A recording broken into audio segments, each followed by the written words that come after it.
कितने सुंदर दिखते हैं ना ये फूल। रंग बिरंगे फूल हमारे गार्डन को कितना सुंदर बनाते हैं। तो बस आज इन्हीं खूबसूरत फूलों की सारी जानकारी मैं आपके साथ शेयर करूंगी कि कैसे आप इस प्लांट के इतने प्यारे प्यारे फूलों को अपने गार्डन में आप इनको ला सकते हैं, इनकी केयर कर सकते हैं और अपने गार्डन को बहुत सुंदर बना सकते हैं। हेलो फ्रेंड्स, और आज हम बात करने वाले हैं बहुत ही खूबसूरत से फूलों वाले पौधे की, जिसका नाम है बोगेनविलिया। देखिए 2-3 महीने की डोरमेंसी के बाद अब इसमें फिर से अच्छी फ्लावरिंग होने लगी है। फ्लावरिंग सर्दियों में भी हो रही थी लेकिन थोड़ी सी कम हो गई थी।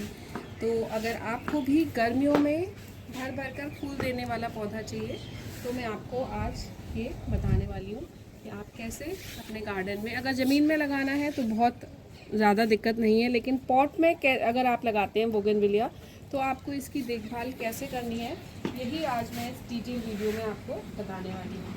तो शुरुआत करते हैं आज के वीडियो की। सबसे पहले बात करते हैं कि आप इस पौधे को हम कैसे ग्रो करेंगे। तो ये कटिंग से भी ग्रो हो जाता है और ये आप नर्सरी से पौधा लेकर भी आ सकते हैं। देखिए मैं अभी एक नया प्लांट लेकर आई हूँ। ये कलर मेरे पास नहीं था, ये देखिए ये लाइट पिंक कलर मैं लेकर आई हूँ। तो आप नर्सरी से भी प्लांट ला सकते हैं और आप इसे कटिंग से भी ग्रो कर सकते हैं। ये कटिंग से भी ग्रो हो जाता है। अभी फरवरी में या फिर आप रेनी सीज़न में इसकी कटिंग लगाइए, वो आराम से ग्रो हो जाएंगी आपकी कटिंग्स। ये देखिए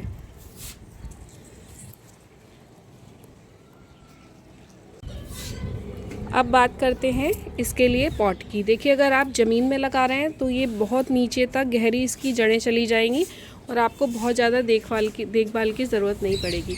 लेकिन अगर आपको इसे गमले में लगाना है तो मैं सजेस्ट करूँगी कम से कम 12 या 14 इंच के पॉट में आप इसको लगाइए, क्योंकि ना ये देखिए इसका स्टेम, ये पुराना प्लांट है, इस तरह से वुडी हो जाता है इसका स्टेम। तो छोटे गमले में फिर आपको रीपॉट करना पड़ेगा। अगर आप लगा भी लेंगे कटिंग को या छोटे प्लांट को, फिर आपको रीपॉट करना पड़ेगा। और ये देखिए मैं आपको दिखाती हूँ, ये 12 इंच के पॉट में, मेरे सारे 12 से 14 इंच के पॉट में ही आप इनको लगाइए। बोगनविलिया को बहुत आराम से चल जाएंगे। टाइम पे आपको इनकी कटिंग प्रूनिंग करनी पड़ेगी, लेकिन 12 इंच के पॉट में ये आपके बहुत अच्छे रिजल्ट्स देंगे आपको बड़े पॉट में। तो इनके लिए छोटा पॉट आप सिलेक्ट मत कीजिएगा, बड़े पॉट में ही इनको लगाइएगा।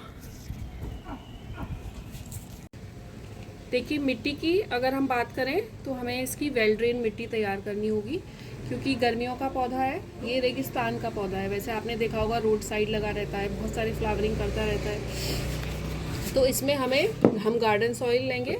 आप 40% गार्डन सॉइल ले लीजिए और ये ले लीजिए आप 30% कंपोस्ट इसलिए ज़्यादा ले रहे हैं क्योंकि ये फ्लावरिंग वाला पौधा है, तो इसको खाद की रेगुलर ज़रूरत होती है। ये है मेरी गार्डन सॉइल, इसमें थोड़े थोड़े पत्थर हैं पर ठीक है कोई बात नहीं, क्योंकि हमें वेल ड्रेन सॉइल चाहिए तो हम इसमें से नहीं निकालेंगे। ये है वर्मी कंपोस्ट और ये है सैंड, ठीक है। 40% गार्डन सॉइल, 30% कंपोस्ट और 20% आप सैंड मिला लीजिए उसमें। ये देखिए अगर आपकी बहुत चिकनी मिट्टी है तो फिर सैंड मत मिलाइएगा, फिर आप राइस हस्क वगैरह कुछ मिलाइएगा, क्योंकि फिर वो मिट्टी को ना और सीमेंट जैसा बना देगी अगर आपकी मिट्टी ज़्यादा चिकनी है तो। और ये मैं ले रही हूँ थोड़ी सी नीम खली, है ना, जो आपके किसी भी मिट्टी में किसी भी इन्फेस्टेशन से बचाएगी प्लांट को।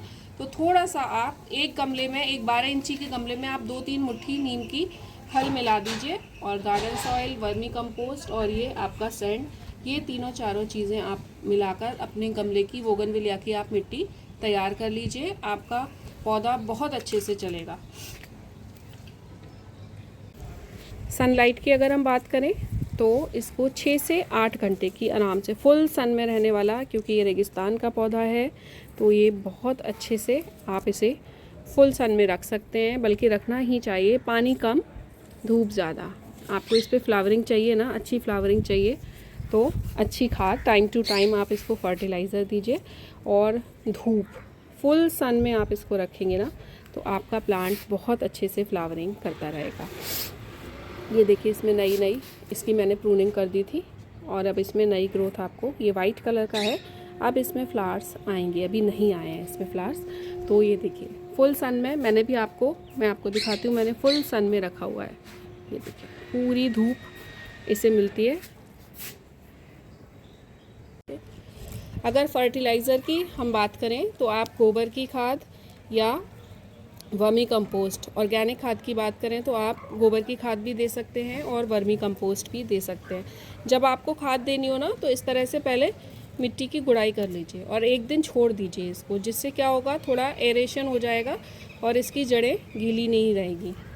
आप खाद देंगे, क्योंकि खाद के बाद भी थोड़ा पानी देना होता है, तो आप एक दिन ऐसे गुड़ाई करके छोड़ दीजिए। ये देखिए बाकी मेरे बोगनविलिया की मैं आपको दिखाती हूँ, मिट्टी गीली है इसकी, मैं आपको दिखाती हूँ। देखिए कितनी गीली मिट्टी है, इसको मैंने गुड़ाई करके छोड़ दिया। ये देखिए अब हम क्या करेंगे, वर्मी कंपोस्ट लेंगे, ऐसे किनारे किनारे आप इसमें वर्मी कंपोस्ट डाल दीजिए। देखिए इस वाले पे फ्लावरिंग होने वाली है। अभी एक बैच जा चुका है, अब धीरे धीरे ग्रोथ दिख रही है, तो हम क्या करेंगे, किनारे किनारे पे खाद डाल देंगे इसमें और इसे फिर थोड़ा थोड़ा मिट्टी से कवर कर देंगे। पानी हम इसमें बहुत लिमिटेड देंगे अभी, इससे क्या होगा, खाद बस जड़ों तक पहुंचेगी, है ना। अगर आप ओवर वाटरिंग कर देंगे इस स्टेज पे तो आपकी खाद नीचे तक चली जाएगी। वो फर्टिलाइज़र के लिए मैंने इसमें अभी आपको दिखाया है, वर्मी कंपोस्ट डालकर दिखाया है, लेकिन इसके अलावा आप सीवीड ग्रैन्यूल्स इसको दे सकते हैं और बोन मील भी, अगर आप बोन मील यूज़ करते हैं तो आप बोन मील इसको दे सकते हैं और सीवीड ग्रैन्यूल का 1 चम्मच आप मिक्स करके बोन मील में एक गमले में, 12 इंच के गमले में आप दे दीजिए। उससे भी आपको बहुत अच्छे रिजल्ट्स देखने को मिलेंगे। और अगर आपके में फ्लावरिंग नहीं हो रही है तो कुछ दिन उसे पानी देना बंद कर दीजिए। प्लांट नहीं सूखना चाहिए, लेकिन आप मिट्टी चेक करते रहिए, कुछ दिन आप उसे पानी मत दीजिए। फिर जब पौधा स्ट्रेस में जाता है तो वो होता है ना, जब पौधा मरने से पहले सारे अपने आप को बचाने की कोशिश करेगा, तो वो फ्लावरिंग से, उसमें फ्लावरिंग होना स्टार्ट हो जाती है। तो आप थोड़े दिन पानी 1-2 दिन मत दीजिएगा, फ्लावरिंग स्टार्ट हो जाएगी उसमें। अब बात करते हैं एक बहुत ही कॉमन सी प्रॉब्लम, बोगनविलिया में एक बहुत ही कॉमन सी प्रॉब्लम आती है, जब ये कहते हैं कि पत्ते तो काफ़ी हैं। देखिए इस प्लांट में आपको दिख रहे होंगे बहुत सारे पत्ते आए हुए हैं, लेकिन फ्लावरिंग कम है। और आपने कहीं कहीं बोगनविलिया देखा होगा कि आपको एक भी पत्ता नहीं दिख रहा होगा और सिर्फ फूलों से लदा हुआ होगा वो बोगनविलिया का प्लांट। तो उस केस में आपको क्या करना है, अगर आपको ज़्यादा फ्लावरिंग चाहिए तो आप पानी थोड़ा रुक कर पानी कम दीजिए, तो आपकी फ्लावरिंग ज़्यादा होगी। अगर आपके प्लांट में ये आपको दिख रहा है ना, ये बहुत घनी पत्तियों की ग्रोथ हो गई है, तो ये बता रही है कि इसमें पानी ज़्यादा दिया गया, इस प्लांट में ओवर वाटरिंग हुई है। तो उससे क्या होता है, लीव्स की ग्रोथ बहुत ज़्यादा हो जाएगी और आपकी फ्लावरिंग कम हो जाएगी। अच्छी फ्लावरिंग के लिए आपको उसमें, जब आपको लगे कि मिट्टी सूख गई है, 3-4 इंच तक सूख गई है, तब आप उसमें पानी दीजिए और ओवर वाटरिंग उसमें मत कीजिए, तो आपको पत्तियां कम और फूल ज़्यादा मिलेंगे उसमें। ये वाला प्लांट मैं आपको दिखाती हूँ, ये देखिए इस पे एक भी पत्ती नहीं है, और जो नए भी आ रहे हैं ना, आप देखिए, थोड़ा फोकस करके दिखाती हूँ मैं आपको, ये नए भी आपको फ्लावर्स ही दिख रहे होंगे, ये देखिए, और इस पे एक भी पत्ती नहीं है। अब जब ये फ्लावर्स बड़े हो जाएंगे तो ये पूरा पौधा फूलों से लग जाएगा। पत्तियों की ग्रोथ है बीच बीच में, ये देखिए कम है, बहुत कम, लेकिन सब जो नए आ रहे हैं वो आपको फ्लावर्स ज़्यादा दिखेंगे, ये देखिए। तो यही कंडीशन है कि आप पानी देखकर चेक कर दीजिए, तो आपका पौधा ज़्यादा फूल देगा, आपको पत्तियां उसमें कम आएंगी। अब इस पे फूल, एक और ज़्यादा फूल लेने का एक और टेक्निक है, वो भी मैं आपके साथ शेयर करती हूँ। बोगनविलिया में ना, जब एक बार फ्लावर्स खिलते हैं, ये फ्लावर्स खिले हुए हैं देखिए, ये तो ये फ्लावर्स आपके आराम से 25 से 30 दिन तक एक बैच इनका खिला रहता है। तो जब आपको लगे कि अब ये बैच गिरने वाला है, मतलब 25-20 दिन के बाद, 25 दिन के बाद जब ये फ्लावर्स झड़ने लग जाए, आप ऐसे करेंगे ना, ये नए खिले हैं तो अभी नहीं झड़ेंगे। मैं इसमें ट्राई करती हूँ आपको समझाने का।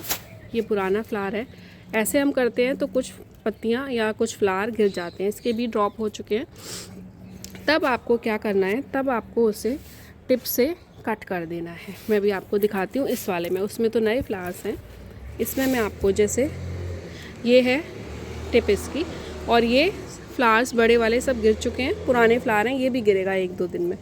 तब हमें क्या करना है कि हमें इसकी टिप से ऐसे अपने प्रूनर को सैनिटाइज़ करके आप इसको यहाँ से कट कर दीजिए, इस टिप से कट कर दीजिए। इससे क्या होगा कि आपकी यहाँ से आपने कट किया, अब यहाँ साइड से और ब्रांचेस निकलेंगी, और जितनी ज़्यादा ब्रांचेस होंगी उतने ही ज़्यादा आपके फ्लावर्स आपको मिलेंगे। ये देखिए, अभी मैं इसको कट नहीं कर रही हूँ क्योंकि ये नए फ्लावर्स। चलिए एक कट करके दिखाती हूँ आपको। ये टिप है तो आप यहाँ से इसे कट कर दीजिए। ये देखिए, अब इससे क्या होगा, यहाँ से आपने कट किया तो इसके साइड से और ब्रांचेस निकलेंगी, और बोगनविलिया में ना सिर्फ टिप्स पे ही फ्लावर्स आते हैं। ये देखिए, बीच में आपको फ्लावर्स नहीं मिलेंगे, जहाँ पे ये एंड हो रही है ना वहीं आपको फ्लावर्स मिलेंगे। तो जितनी ज़्यादा ब्रांचेज होंगी उनके एंड पे आपको उतने ही ज़्यादा फ्लावर्स मिलेंगे। ये देखिए, है ना कितने सारे फ्लावर्स। तो ये भी एक टेक्निक है कि आप ज़्यादा फ्लावर्स कैसे ले सकते हैं बोगनविलिया से।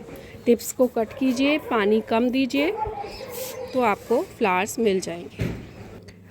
तो बस ये था हमारा डिटेल्ड वीडियो बोगनविलिया के बारे में, जिसमें हमने शेयर किया कि कैसे हम बोगनविलिया को अपने गार्डन में, टेरेस गार्डन में लाकर कैसे उसकी देखभाल कर सकते हैं और कैसे मैक्सिमम फ्लावर्स हम उस पर पा सकते हैं। तो बस ऐसे ही इन्फॉर्मेटिव वीडियोस के लिए देखते रहिए मेरा चैनल दिल गार्डन। मैं आपके लिए ऐसे ही यूनिक वीडियोस लेकर आती रहूँगी। Till then, bye bye, stay happy and happy gardening.